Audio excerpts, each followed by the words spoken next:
पास किया था जो चावल, आज उसी में खोट बता दिया। कूटनीति की आड़ में चीन ने फिर असली फितरत को दिखा दिया। जो लहर उसे नहीं डरे, उन जहाज़ों को तुमने साहिल पर रोक लिया। व्यापार का नाम लेकर फिर एक नया धोखा परोस दिया। दोस्तों नमस्कार, colonel Ajay, CEO Ajay astro money group, first global astro finance digital channel से आपसे मुखातिब होता हूं। आज 26 मार्च सन 2026। दोस्तों आज के एपिसोड में हम चर्चा करेंगे भारत के 3 गैर बासमती चावल से लदे जहाज़ों को चीन ने अपने बंदरगाह में प्रवेश देने से कर दिया इनकार। दोस्तों इससे पहले हम आगे चलें, एक रामनवमी के शुभ और पावन अवसर पर चैनल की और सभी दर्शकों को मेरी तरफ से और चैनल की पूरी टीम की तरफ से बहुत बहुत शुभकामनाएं। जानिए आगे की रिपोर्ट विस्तार से।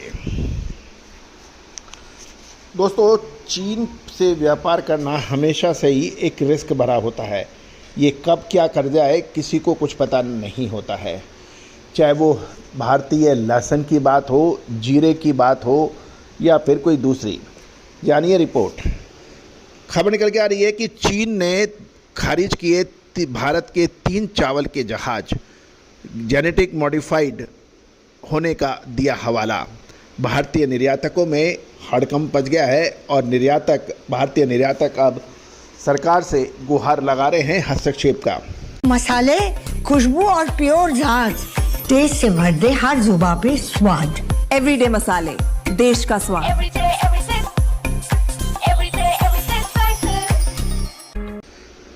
जी हाँ, चीन ने एक चौंका देने वाले कदम के तहत भारतीय गैर बासमती चावल ले जा रहे 3 मालवाहक जहाज़ों को अपने बंदरगाह पर प्रवेश देने से इनकार कर दिया है। मार्च 2026 के अंत में सामने आई इस घटना ने भारतीय कृषि निर्यातकों को गहरे सदमे में डाल दिया है। पहले से जांची परखी खेप को अचानक रोक दिए जाने से दोनों देशों के बीच नया व्यापारिक विवाद खड़ा हो गया है। आइए समझते हैं कि यह मुद्दा क्या है। चीन के सीमा शुल्क अधिकारी यानी कस्टम अथॉरिटीज़ ने इन जहाज़ों को यह कहते हुए खारिज किया है कि इस चावल में तथाकथित आनुवांशिक रूप से संशोधित जीव यानी जेनेटिकली मॉडिफाइड ऑर्गेनिज्म जीएमओ के अंश पाए गए हैं। भारतीय निर्यातकों का कहना है कि यह दावा भारतीय निर्यातकों ने पूरी तरह से हैरान करने वाला बताया है, क्योंकि भारत में व्यावसायिक रूप से जीएमओ की खेती यानी जेनेटिक मॉडिफाइड चावल की खेती होती ही नहीं है। साथ साथ ये भी बताया जा रहा है कि प्री क्लियरेंस यानी भारत ने इन जहाज़ों को रवाना होने से पहले चीनी अथॉरिटीज़ को वेरीफाइड और चेक्ड भी कराया था। उनके ग्रीन सिग्नल के बाद ही ये माल भेजा गया था। सबसे बड़ा पेच ये है, भारत से रवाना होने वाले पहले से ही इन विशिष्ट खेपों की जांच चीन की ही एक अधिकृत सरकारी एजेंसी CCIC द्वारा की गई थी और उन्होंने पूरी तरह से इसे पास यानी क्लियर कर दिया था।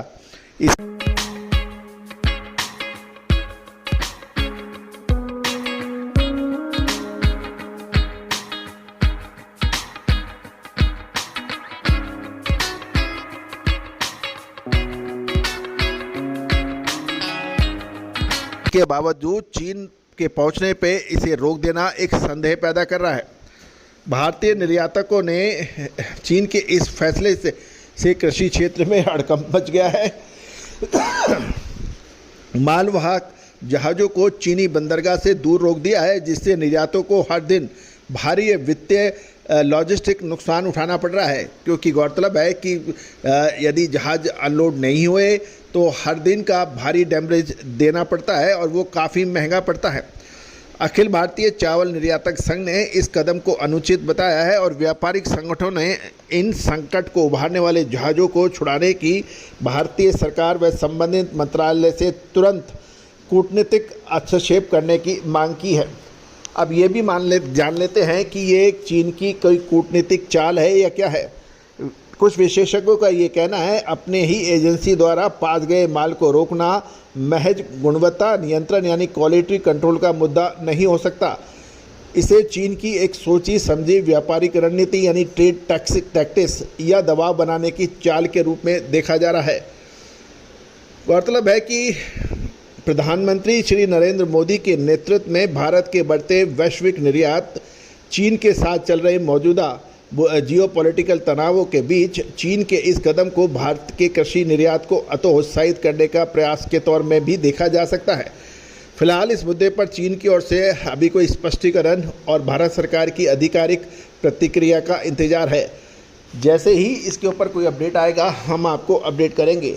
गौरतलब है कि भारत चावल के निर्यात और उत्पादन में विश्व का सबसे बड़े उत्पादक राष्ट्रों में आता है और भारतीय चावल का दबदबा पूरे विश्व में माना जाता है। दोस्तों, आपका क्या प्रतिक्रिया है? क्या ये चीन की सोची समझी चाल है या फिर कोई और? आपका क्या विश्लेषण है? आप अपनी राय कमेंट बॉक्स में अवश्य दीजिए। इससे भारतीय निर्यातकों के बीच क्या परेशानियां और आ सकती है, इसके ऊपर भी अपनी राय कमेंट बॉक्स में जरूर दीजिए। All the very best, good luck, happy trading. शुद्धता ऐसी जो हर घर की पसंद बने। सुधा महेश ठक्कर, हल्दी के विश्वसनीय निर्यातक। आज ही संपर्क करें।